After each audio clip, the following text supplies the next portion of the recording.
Why India today is the true number one. The five big faces speak to us before all others. From Chief Minister Bommai, our intent is to weed out corruption, to Chief Challenger Siddaramaiah, Yes, 100% I'm an aspirant. from old warhorse Yediyurappa, And I have got 100% confidence that we are going to come back to power in Karnataka. to muscle man DK Shivakumar, My number Karnataka on 13th, 141 will be the number. and Kingmaker Kumaraswamy. Offer is there. Okay. Everybody offering me. When it's Karnataka, there's no competition. India's number one election channel. Presented by RP Sanjeev Goenka Group, Growing Legacies. Co-presented by Macho Hind, Bade Aaram Se. the all-new Hyundai Verna, futuristic, ferocious. XP100, India's first 100-octane premium petrol.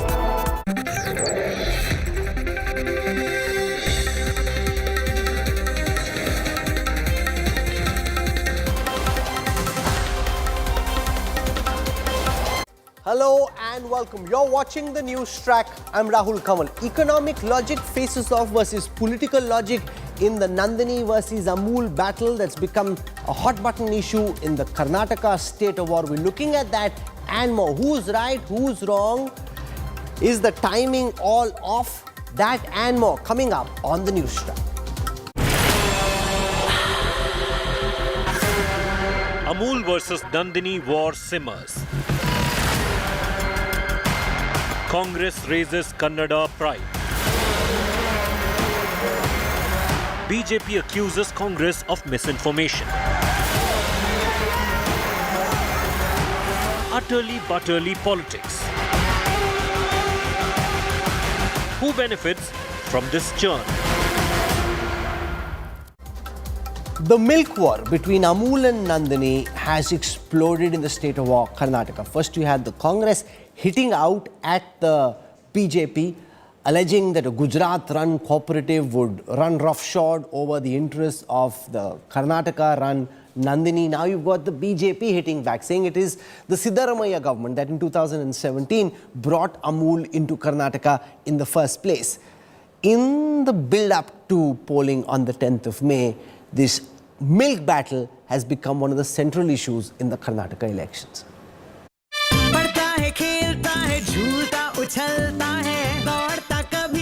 A ubiquitous brand seasoned by the tongue-in-cheek take of its ads.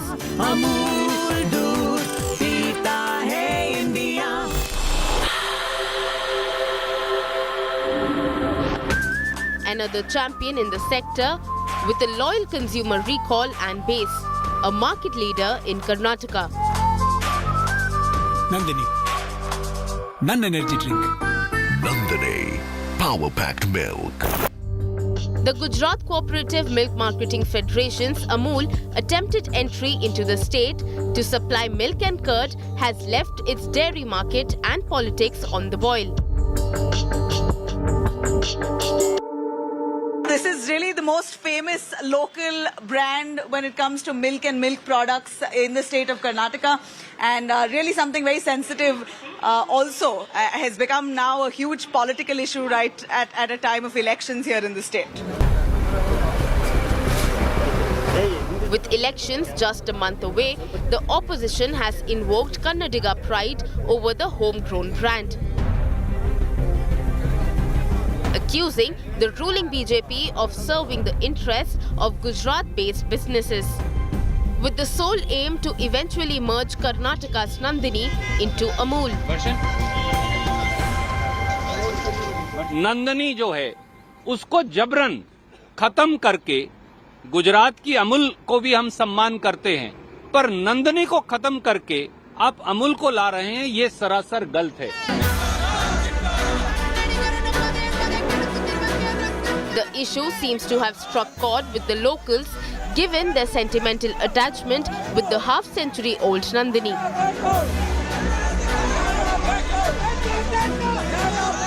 The opposition has accused the state government of using unfair means against the protesters. ನಾನು ಭಾಳ ಸ್ಪಷ್ಟವಾಗಿ ಹೇಳಿದ್ದೇನೆ, ಹಾಸನ ಕ್ಷೇತ್ರದಲ್ಲಿ ಕಾರ್ಯಕರ್ತರು ಭಾಳ ಸದೃಢವಾಗಿರ್ತಕ್ಕಂಥ ಕಾರ್ಯಕರ್ತರಿದ್ದಾರೆ. ಅಲ್ಲಿಯ ಅಭಿಪ್ರಾಯವನ್ನು ಪಡೆದು ಜನಾಭಿಪ್ರಾಯಕ್ಕೆ ನಾವು ಮಣಿಬೇಕು ಅನ್ನೋದು ನನ್ನ ಅಭಿಪ್ರಾಯ. ಜನತೆಯ ಕಾರ್ಯಕರ್ತರ ಅಭಿಪ್ರಾಯ ಏನಿದೆ, ಅಭಿಪ್ರಾಯಕ್ಕೆ ತಲೆ ಬಾಗಿದ್ರೆ ಸುಗಮವಾಗಿ ಚುನಾವಣೆ ನಡೀತದೆ.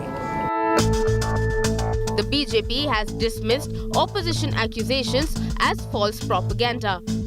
The ruling party insists there are no plans to merge Nandini and Amul, and that it always stood beside farmers and livestock breeders of the state. ತಾಯಂದಿರಿಗೆ ಪ್ರೋತ್ಸಾಹನ ಕೊಟ್ಟಿದ್ದು ಯಾರು? ನಮ್ಮ ಯಡಿಯೂರಪ್ಪ ಸಾಹೇಬ್ರ ಅಥವಾ ಸಿದ್ದರಾಮಯ್ಯನವ್ರು ಕೊಟ್ಟಿದ್ದ? ನಮ್ಮ ಸರ್ಕಾರ ಕೊಟ್ಟಿರುವಂಥದ್ದು. ಗೋಹತ್ಯೆ ನಿಷೇಧ ಕಾಯ್ದೆಯನ್ನು ತೆಗೆದಾಕ್ತೀವಿ ಅಂತ ಯಾಕೆ ಹೇಳ್ತಾರೆ ಅಂದ್ರೆ ಇವರಿಗೆ ಗೋ ಬೇಕಾಗಿಲ್ಲ, ಹಾಲು ಕೊಡೋ ಗೋ ಬೇಕಾಗಿಲ್ಲ, ಅದನ್ನು ತಿನ್ನೋರ ಓಟ್ ಮಾತ್ರ ಇವರಿಗೆ ಬೇಕಾಗಿರುವಂಥದ್ದು. A look at the scale of its operations shows Amul beats Nandini at the national level, but Nandini dominates Karnataka's market completely. Nandini's products are far cheaper than Amul's. If Amul sells 1 litre of toned milk at ₹54 in Delhi, Nandini's price is nearly ₹11 lower in Bengaluru, for instance. Amul MD Jayan Mehta, in an exclusive interview to India Today, claimed the Gujarat brand is not competing with Nandini for market share. It's been wrongly portrayed as Amul is working against Nandini. It's never been Amul versus Nandini. It's always been Amul and Nandini together. Both as cooperatives, we are owned by the farmers. We work with the same values, mission, and the model. And together, for decades, we've been working together. BJP has replied saying that even if Amul comes here or if any other tough competitor from any other land comes down to Karnataka, Nandini is strong enough to give a tough competitor and it will always continue to be the #1 brand of Kannadigas, is how the current dispensation has responded.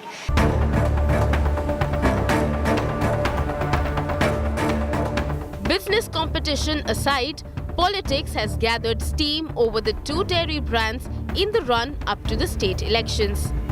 With Nabila Jamal and Anagha, Bureau Report, India Today.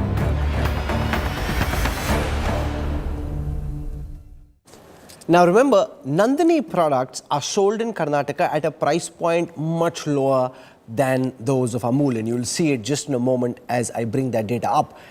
And Amul as a cooperative can frankly go anywhere in the country and sell their products. So is this really a political backlash that's being driven by politics? Is this really being turned into a campaign by the Congress party because they want to turn this into a matter of Kannada pride, making it seem as if a Gujarat-based cooperative would eat up a Kannada cooperative or Karnataka-based cooperative? And is this just politically malicious and factually incorrect? Joining us on this broadcast, we've got K.S. Naveen, MLC of the Bharatiya Janata Party, squaring off against him. Aishwarya Mahadev of the Congress. Harish Bijur is one of the country's leading brand strategy experts.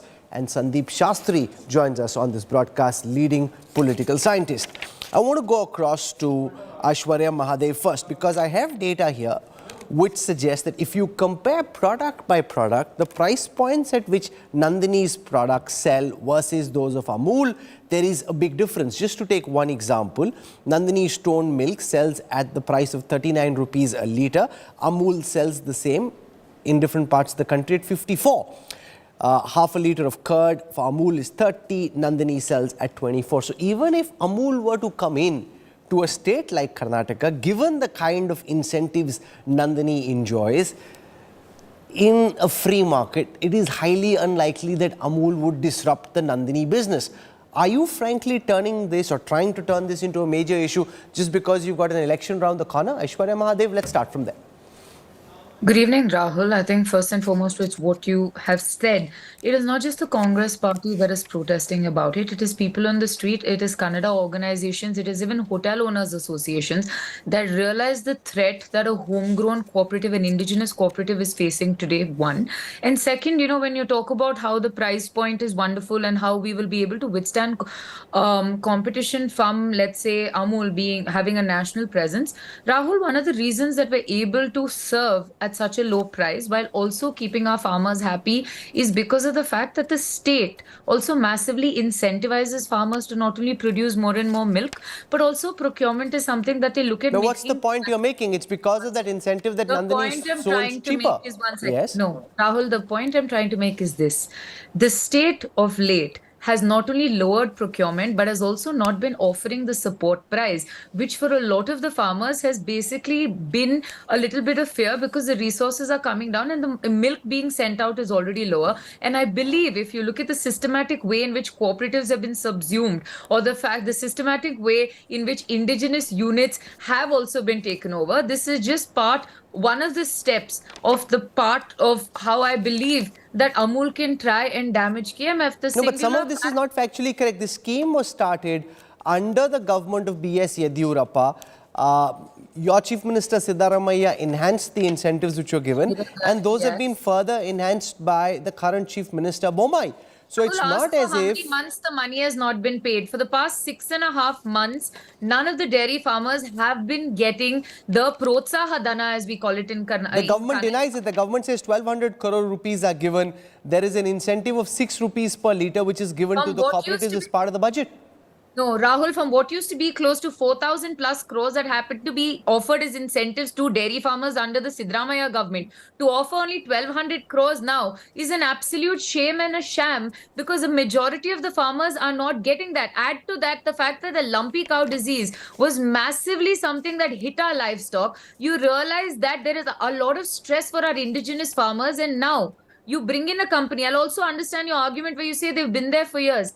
This is a company that has now hit the milk and the curd market, which they'd refrained from previously, as you do a lot of cooperatives with these unsaid understandings that they have. And you're looking at Nandini under pressure, which supports the livelihoods of millions and millions of farmers. And you see that there's a direct threat and attack to Karnataka's farmers. And Rahul, one last point and question I ask. If the money made in my state why should the money made in my state not go back to my own farmers? Why is the money made in my state being sent somewhere else? We're just saying, no, but that's very parochial thinking. Instead, you should be coming out with a plan to take Nandini national, to make Nandini a force to reckon with against Amul across the country rather than trying to build up these boundaries. But just one second.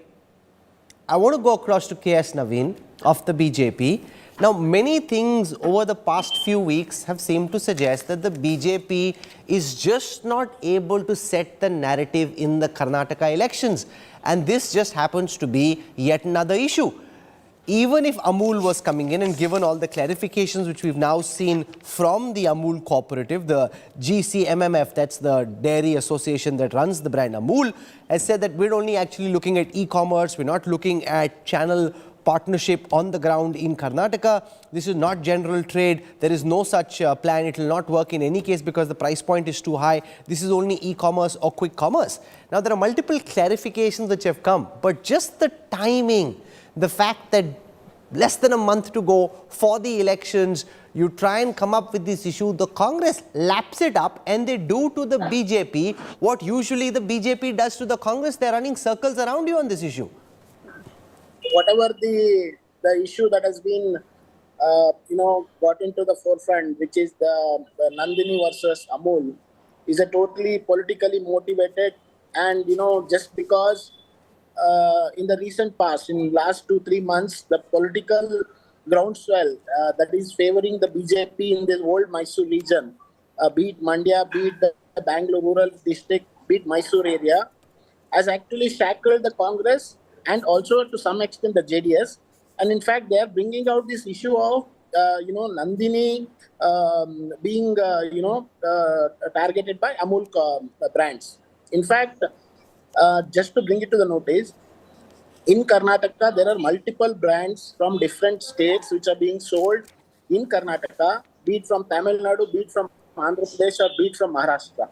And as well, Nandini is also, sending its products. No, you're giving me the rationale for why Amul is not a threat to Nandini. I'm totally convinced about that. I'm talking about your timing. This started on the 5th of April. Elections are on the 10th of May. Surely someone should be able to foresee, and the current BJP leadership are masters of this game. They know the political ramifications of such moves. You've literally on a platter handed the Congress an issue. That shows how much the Congress is scared about the upcoming elections. They are bringing these kind of issues as part of their Congress toolkit, which in fact they should not have even bought. There are multiple other issues which are locally done. In fact, the way Nandini has gone over the last few decades, our government has been constantly giving support to Nandini KMF. In fact, the expansion of dairy units are happening across the state, and milk production has also increased. In fact, the same subsidy... Sir, then why are the Karnataka farmers speaking against you? Hotels are speaking against you. Look at the kind of backlash. Now we are seeing Amul come out and say that they're going to push this till after the elections. No, these are the same people who are instigated by the Congress. In fact, D.K. Shivkumar himself went to a Nandini milk parlor saying that I have to drink. Probably he would have never done that. Just because he wants to, make this. So why should he not do it? It's election season. What else do you expect your opponents to do? You're supposed to be smart. You're not supposed to give them issues on a platter. The farmers of Karnataka and people of Karnataka are smart enough. They can't get fooled by the Congress, these kind of antics. They know if it's an antic, then why are you now delaying the sale of Amul? If you are so convinced about your decision, you should allow Amul products to be sold. Why are you delaying it now? Amul has been being sold in Karnataka from time and probably 5 decades. As a baby, I have. No, but he's talking about milk and curd. Listen. Let's not get this wrong. Amul made a statement talking about milk and curd coming to Karnataka. This statement was made on the 5th of April, which is where this controversy really sprang up from. Yes, see, that's exactly what the clarification has been given by our Corporation Minister and our MD of KMF, saying that this online market where they have no control on the products that is being sold. So this is being done on the completely e-commerce platform. So you cannot put a restriction to another state brand just because they are selling through e-commerce. Now that's the point that I agree with. Now one second, Aishwarya Mahadev, the problem is by turning Amul and Nandini into political issues, you're actually anti-cooperative. As an Indian, I want Amul to do well. I want Nandini to do well. The moment you turn, you make it seem as if Amul is a Gujarati cooperative. It's not. It's a national cooperative. It may be based out of Anand in Gujarat. But this serves a national purpose, and lakhs, and I've been to Anand many times, lakhs of lives across the state of Gujarat and elsewhere of farmers have been changed because of the good work that Amul did. What is wrong if Amul is sold via e-commerce or quick commerce, whether their milk and their curd is sold in Bengaluru and elsewhere? Why would you object to that? What's the problem? Rahul, before I answer that, when the BJP spokesperson spoke about how we don't have other issues, sorry sir, we have enough and more, but do not stop us from standing up for Kannadiga pride. And we believe that it's not only a Congress issue, it is a Karnataka and it's a Kannada issue. Madam, you want Nandini products not to be sold in Andhra Pradesh and Tamil Nadu as well. If you do your research, we are selling ghee to Tirupati temple. We are selling embarrass yourself. To Tirupati temple. So you want the same stand to be taken by the Telangana and the Andhra Pradesh. Ask his enthusiasm you want the Tirupati temple board to stop buying ghee from Andhra. Okay, Naveen, let Aishwarya complete. I'm coming back to you for a comment. Naveen, just 1 second. There is a very clear distinction that has to be made, and clearly there are some basic arguments that get lost in this. Rahul, yes. The Karnataka Milk Federation and Nandini provide over 5 lakh litres of milk when there are shortages in other states, and is a matter of pride for us. We are not saying no. We as a single milk union are literally a fraction of the amount behind of Amul, which has more than 8 milk unions together. The idea here is this. We are wonderful with expansion. We are okay with others cooperating to bring in products, but we believe there are certain areas of service or there is certain necessary protectionism that should be added for No, but why should there be protectionism? That's the point that Naveen is making. Why should Nandini products not be sold in Andhra Pradesh, Tamil Nadu, Telangana and wherever else? 1 second. Nandini products, understood. There are different states that have different milk federations that work with each other cooperatively, and Nandini has also provided when there is a shortage. Why I'm saying there needs to be a certain amount of protectionism is because 1.25 crore people, their lives are directly and indirectly linked to this. So within my state, in the other states, everybody has the prerogative. There are private players here too. But we're talking about the scale of functioning, the scale of money that is involved, and the number of people whose lives are at stake. 1.25 crore farmers who now are already facing problems because of lumpy cow disease and no remuneration, because of the fact that the Protsaha Dana has been reduced, because of the fact that procurement has dropped by more than 20 lakh litres if you look at the statistics. And now you're bringing in another highly competitive, even bigger entity, which these private entities are not, a bigger entity to come and compete. All we're asking is this. If there is cooperation between these entities and these units, whether it is online, whether it is offline, whether it's mom and pop shops and whatnot, there is a manner in which you do it while ensuring that one, the prices... Let's pause this for a moment. I want to go across to Harish Bijur because there is economic rationale and then there is a political rationale. The economic rationale very clearly lies with Amul, Nandini and whichever other cooperative you talk about being allowed to sell nationally, let them compete in the market. If it's a matter of Kannadiga pride, Kannadigas don't need to have Amul milk, but the option to buy Amul milk should exist for somebody who wants to buy it. However, there is political rationale and the Congress has jumped on this issue, tried to turn this into a major election issue and seem to be succeeding to some extent. Do you think the BJP got the economics right but the politics totally wrong on this? Well, Rahul, firstly, this is the summer of discontent in Karnataka with elections ahead. So the timing of all this happening is very sudden and it is a sitting duck issue which has fallen into the lap of the opposition. The economic rationale, yes, there is an economic rationale that says that brands must be able to seamlessly move across one country, at least, if not more. And I think, that holds because, Nandini could be available in Anand and Amul could be available in Bengaluru. But economic rationale apart, milk is a issue which is very, very sensitive. Water, salt and milk. These are big issues. We have water wars between the states. Salt, has been an issue which took the nation somewhere once upon a time at the point of independence, and milk is yet another. The key, emotional issue seems to be at this point of time that if you source in Karnataka, fine, sell in Karnataka. But if you source somewhere else, do not sell in Karnataka. Now, no, but that's not correct because Nandini, one second, sir. Nandini also sells to the Middle East. A lot, it sells to armed forces. It's not as if they're selling, they're about 70% of the Bengaluru milk market, but they're also selling very extensively in the Mid East and to the armed forces. Then that should be stopped as well. Well, let me put it this way. Different strokes for different folks at different points of time. This is election time and the opposition will pick up issues which suits it. And why not? I think everything is fair in love, war, and elections. The opposition has picked this up as an issue.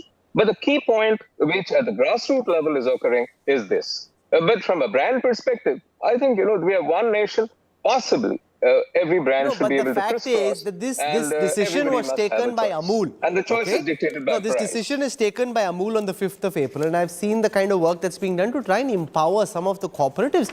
It's not as if Amul is checking with the central government before taking a decision because if it's actually asked to somebody, they'll say, nahi bhai, agar karna bhi to election ke baad karna. They won't go out and say, go ahead and do it when they know that this could wreck their chances in the election. So Amul is taking an independent decision and frankly should be encouraged to do so.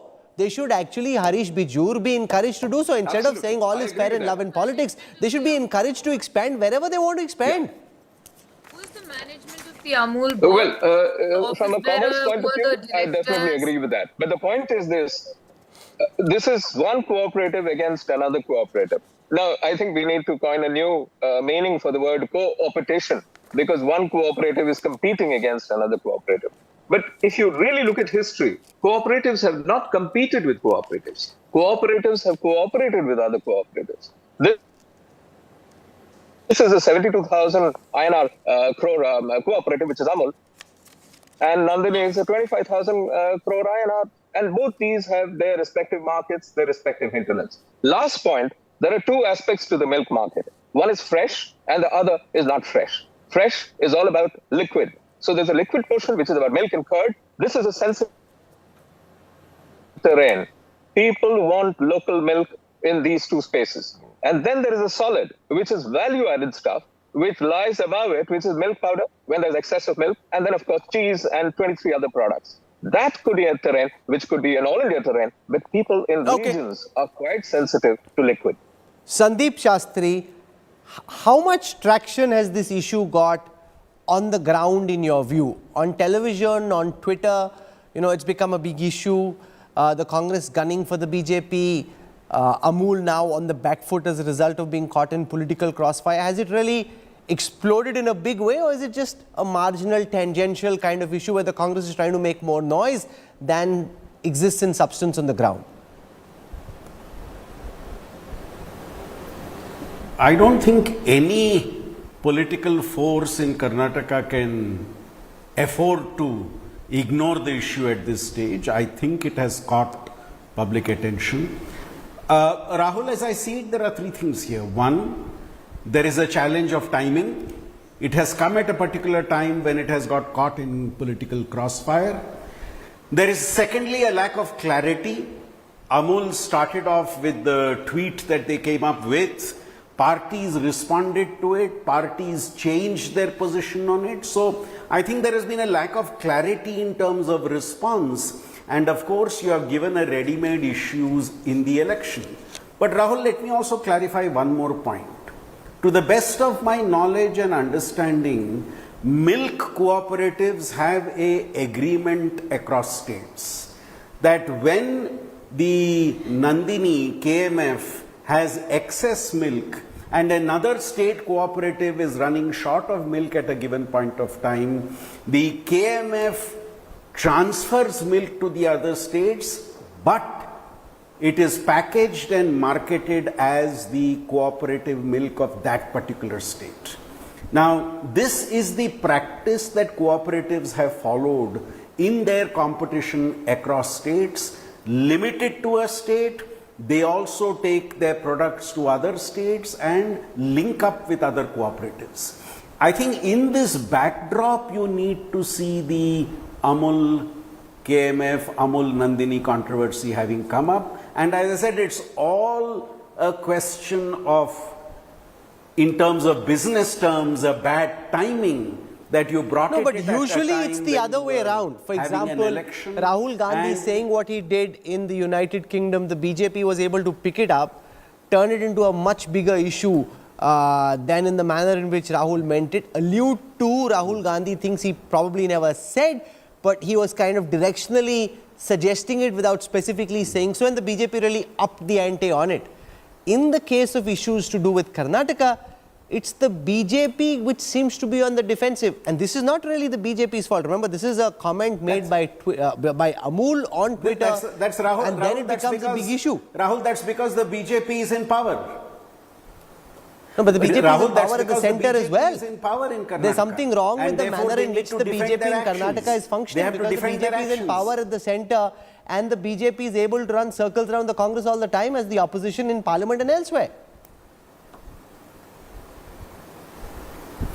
You are absolutely right, Rahul. That's why a lot of people are making a distinction between the BJP at the national level and BJP at the state level. And there have been a series of events in the last few months which have pushed the ruling BJP at the state level on the back foot. Be it this issue, be it earlier to this MLA's son being caught in a Lokayukta raid, be it earlier to that the whole perception on corruption. So I think there have been a series of issues which have put the BJP on the back foot, and as a ruling party you have not been able to set the agenda. I want to bring Harish Bijur in on this because you've tracked many an election as well, including those in Karnataka. What do you make of the fact that on issue after issue, the BJP seems unable in this particular election to set the agenda? It's the Congress that's picking something, turning it into something much bigger than it actually is, putting the BJP on the defensive and making the BJP look reactive. It's usually the other way around. Well, you're absolutely right, Rahul, because in this election, this particular issue, let's talk the milk issue, for instance, is live fodder, given live fodder to the opposition parties. And the Congress is making the best of it, as is the JDS and as is the AAP attempting to do. So if you look at it, I think this entire issue could have been managed better. And I think the timing is totally wrong. But, from a pure commercial point of view, I mean, this is telling me a lot of stuff. It's just telling me that if one cooperative versus another cooperative could create this kind of a ruckus, imagine tomorrow when Reliance, which has big plans to enter the dairy industry, is going to face when it wants to enter the dairy industry. No, but that That's going to depends be on whether farmers. there's an This is election at that politics. time or not, Harish. It actually depends on whether there's an election. If there isn't an election, nobody will have a problem. If Absolutely. there's an election, then Aishwarya Sure. Mahadev and her party will be jumping again. That again depends on whether at that moment the Congress is in opposition or power. Because if they're in government, then the view may change. But in opposition, then of course this is just, there you see on your screen right now, DK Shivkumar enjoying some Nandini milk. And this is politically expedient, but remember the walls that Aishwarya is asking for, if the Congress were to win on the 13th of May, those same walls, Aishwarya, would then be very problematic because this is the mentality of the Bombay club. You don't want to create these walls. You want Nandini to become a national force to take on Amul. That should be the Kannada aspiration. That would be a true expression of Kannada pride. That is a true aspiration, and Nandini But you're is asking for walls, you're asking for protectionism, then other states will do the same to you. basically asking is that the livelihood of way too many people is dependent on this one cooperative, which is now suffering under this current government. And let's make it very clear. Please look at the Board of Administration of Amul and tell me which political party they belong to. Look at KMF also, and you'll tell me who Balchandar Jarkiholi is, right? So you can see exactly what is happening to the farmers today. And it is not about political expediency. It is about the welfare of people, because Rahul, when we offered Shira Dare, look at the milk production that was there, even though we took the risk of offering 4,000 crores to the dairy farmers, and we were able to boost production then. We have always stood for the farmers, and this is not about being in opposition or government. The singular fact is this. This is an indigenous, homegrown industry and cooperative that we need to protect, because the last time we didn't stand up, you know what happened? Canara Bank, Vijaya Bank, Bank of Mysore, which was our treasury bank, no longer exist. The heart of Indian banking today, or whatever it was, comes from Karnataka and Uttar Kannada rather. And today none of them exist because of what you did to the other banks. I'm sorry if Kannadigas are very scared and very weary because of the fact that every time the BJP decides to make some big expansion plans, it is the regional languages, it is the regional areas and the states that get affected, Rahul. Okay. And I'm sorry, not only Congress, this is the people of the state that are standing up. Can you tell me every single Hotel Owners Association is pro-Congress? No. Can you tell me every Raita Sangha is pro-Congress? No. This is a people's movement because they've seen the way that the BJP and a particular machinery have bulldozed the regional aspirations of people, and we are not going to stand for it. Elections are about landing punches, and if it's punches that are being counted, then Aishwarya Mahadev landed quite a few, as has her party over the last several days on this issue. The BJP, on the other hand, gave the gloves to the Congress on a platter. They picked up the gloves on an Amul tray, gave it to the Congress, and the Congress is landing punch after punch. And that's really been emblematic of how this campaign has gone so far. But remember, the BJP is a formidable election machine. You still have about a month to go for polling day, and Aishwarya's party is a great one, especially the recent history at scoring self-goals in the final minutes of the match. So could they do that, or can they just hold on to what they've built and keep landing punch after punch? This is an exciting election, which is why we're so excited at India Today, because unlike the last several elections where the Congress has virtually rolled over and let the BJP walk all over it, here they are fighting, they're trying to land some punches, and the BJP will hit back as well. So bring it on, I say. Makes things exciting for Sandeep Shastri, Harish Bijur, me and the entire India Today family. This is where I wrap up this debate. We'll track what happens next. Looking forward to travelling to Karnataka in the days to come. I'm slipping into a break. When we come back, we'll have more for you, with Apple taking a big bite into India, set to open its own store in Mumbai and expand nationally. Details coming up on the other side.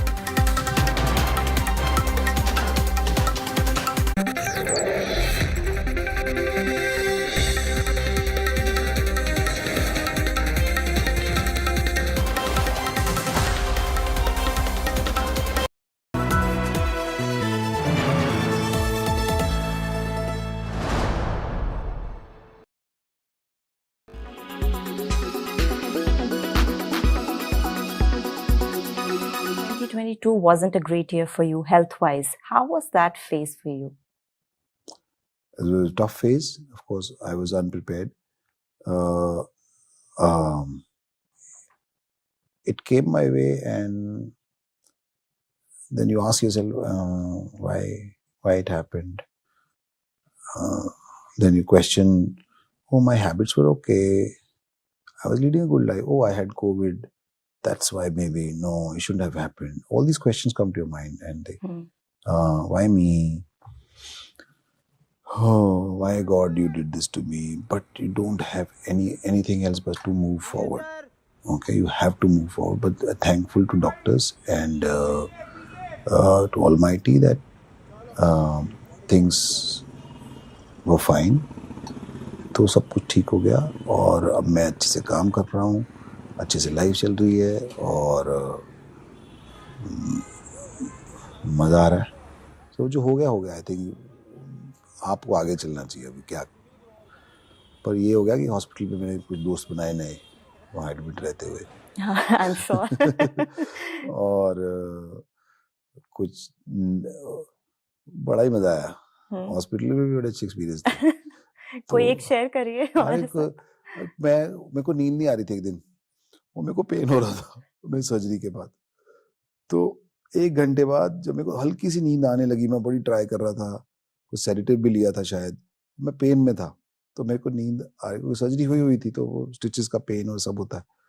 तो वो मैं ऐसे सोया होता, मेरे को हाथ आता है, फोटो फैन फोटो. तो वो एक था कि रात को बड़ी देर बाद नींद आई थी. मैं ये पेन किलर. तो एक्चुअली उनका स्नेह है, प्यार ही है, पर वो ऐसी जगह पे आया. बड़ा अच्छा एक्सपीरियंस था. और मैं एक्चुअली वो अच्छा हुआ क्योंकि मैं भूल ही गया कि मैं मरीज हूँ. हाँ.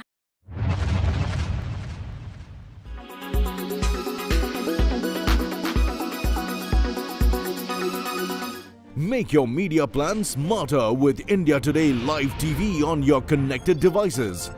Amplify your brand with 100 million smart internet viewers. To advertise, mail us at sales@aajtak.com.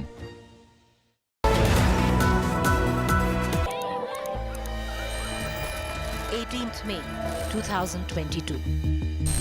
A normal day that changed to an abnormal day. She was cut into 35 pieces. उसने multiple weapons का use किया. Up against a psychotic butcher and a web of savagery. Now her father fights to put pieces of justice together. This is the story of Shraddha and her father. जब तक इसको फांसी नहीं होगी तब तक मैं इसका अंतिम संस्कार भी नहीं करूँगा. My daughter, Shraddha. Coming soon.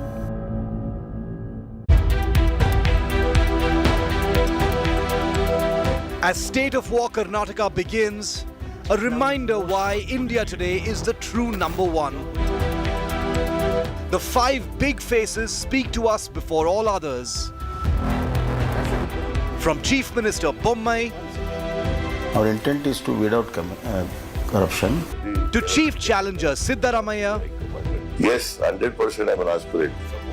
from old warhorse Yediyurappa, And I have got 100% confidence that we are going to come back to power in Karnataka.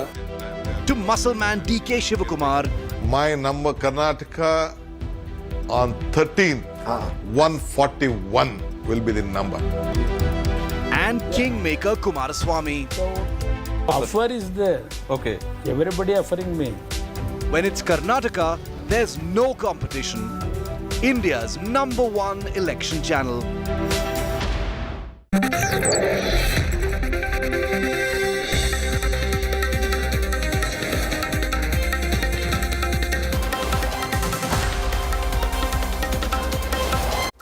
You're on board the Newstrack. Finance Minister Nirmala Sitharaman hit out at detractors in Washington DC who are trying to build the narrative that Muslims in India are in danger.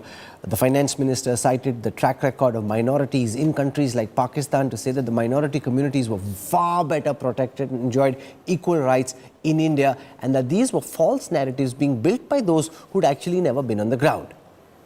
If there is a perception their lives are difficult or made difficult with the support of the state, will the Muslim population be growing than what it was in 1947? Speaking at the Peterson Institute for International Economics in Washington, D.C. on Monday, the finance minister hit out at the negative perception of India built by sections in the West.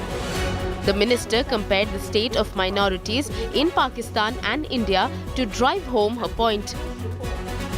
Every minority has been dwindling in its number, or if I may use the word which is harsher, decimated in Pakistan. Whereas in India, you would find every strand of Muslim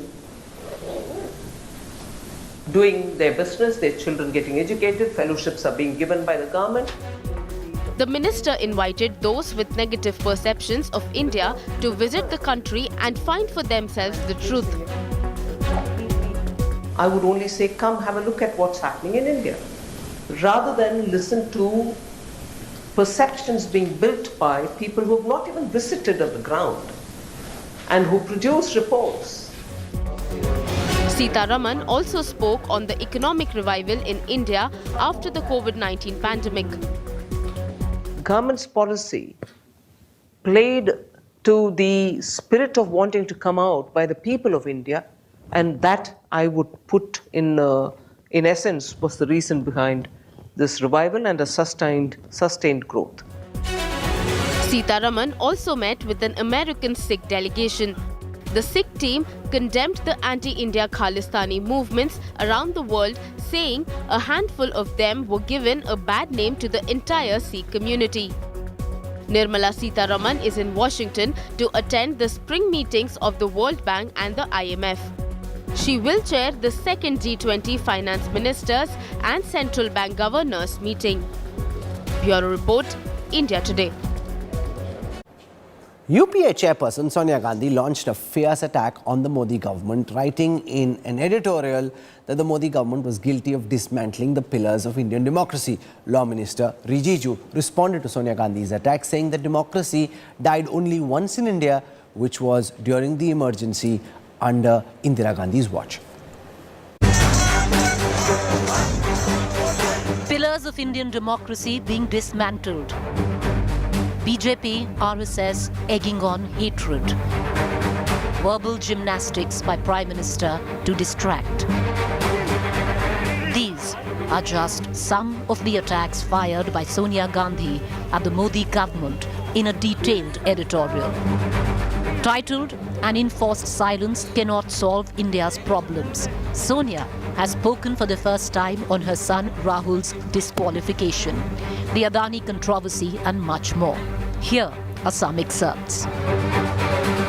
Sonia Gandhi has accused the government of resorting to unprecedented measures to disrupt parliament. She says by expunging speeches, attacking MPs and even disqualifying a Congress MP at lightning speed, referring to Rahul Gandhi on the Adani controversy, Sonia has questioned the Prime Minister's silence, saying he makes statements on truths and justice, but allegations of financial fraud are ignored. The former Congress chief did not stop there. She also lashed out at the government, accusing them of undermining the judiciary and misusing central agencies, which prompted a quick reply from the Modi government. Just a few days back, Chief Justice himself said he is under no duress to perform his duty. He never gets any kind of undue pressure from the government to take or to toe certain lines. Despite that, there are people who are constantly saying that Indian democracy is severely compromised. Indian judiciary is almost dead. Kiran Rijiju is an illusionary minister. He just doesn't understand the functioning of his own ministry. The way he comments on the judiciary, these are shameful comments. nobody in his senses would make comments such as this, calling retired judges as anti-national. These are not comments which befit a stature of a minister of law in this country. However, what Sonia ji has written in her article is proven again by Mr. Kiran Rijiju, because these are the threats to our democracy. The BJP has gone all out to lash out at Sonia Gandhi over her multi-pronged attack at Prime Minister Modi. Sonia Gandhi ji को बताना होगा, आपके लिए आपका लोकतंत्र राहुल गांधी से शुरू होता है और गांधी परिवार से खत्म होता है। लोकतंत्र मजबूत हो रहा है। सोनिया माता जी, अगर आपका बेटा राजनीति में सफल नहीं हो पाया, लोगों का विश्वास नहीं जीत पाया, तो कृपया करके ऐसी धारणा मत रखिए। With Sonia's attacks, it's clear that the Congress ahead of 2024 will be sticking to its narrative, putting the focus on agencies' misuse and the Adani storm. Bureau Report, India Today. It's Apple's big India bite, the tech giant, all set to launch 2 retail stores in India, one in Mumbai, the other in Delhi. The move signals India's emergence as a key market for the global tech giant, from being a counterweight to China's supply chain dominance to a hub for growth in demand. Is India the next big Apple for Apple?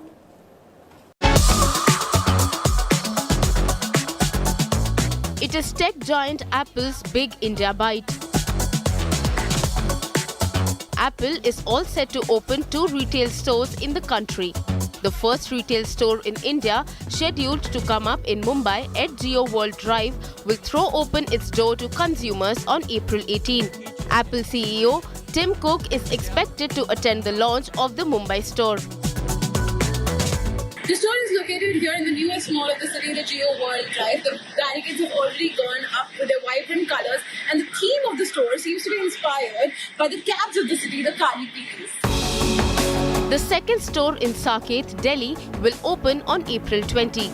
Apple Retail will help consolidate the tech giant's position further in India. Until now, Apple has sold iPhones and other products in the country mostly through resellers, e-commerce websites and large format retail chains. The move isn't surprising given Chief Executive Tim Cook in February called India a major focus for Apple. Apple has been on a steady expansion in India. Its share in the smartphone market is projected to grow from 1% in 2019 to 5% in 2023. It is no secret that Apple has been growing its manufacturing base in India. Making iPhones and then selling them in India ensures a smooth supply chain. India is at forefront of Apple's effort to decouple from China's factory floor. Apple Inc. partner Foxconn Technology Group also plans to invest about $700 million on a new plant in India, underscoring an accelerating shift of manufacturing away from China. It's clear that Apple's playbook is evolving as India emerges as hub not just for manufacturing but also demand. With Rachna Dhanrajani, Bureau Report, India Today. This is where I wrap up the Newstrack tonight. For your time and your trust, thank you very much. I look forward to seeing you at 8 p.m. tomorrow evening. Till then, from all of us here, goodbye, good night.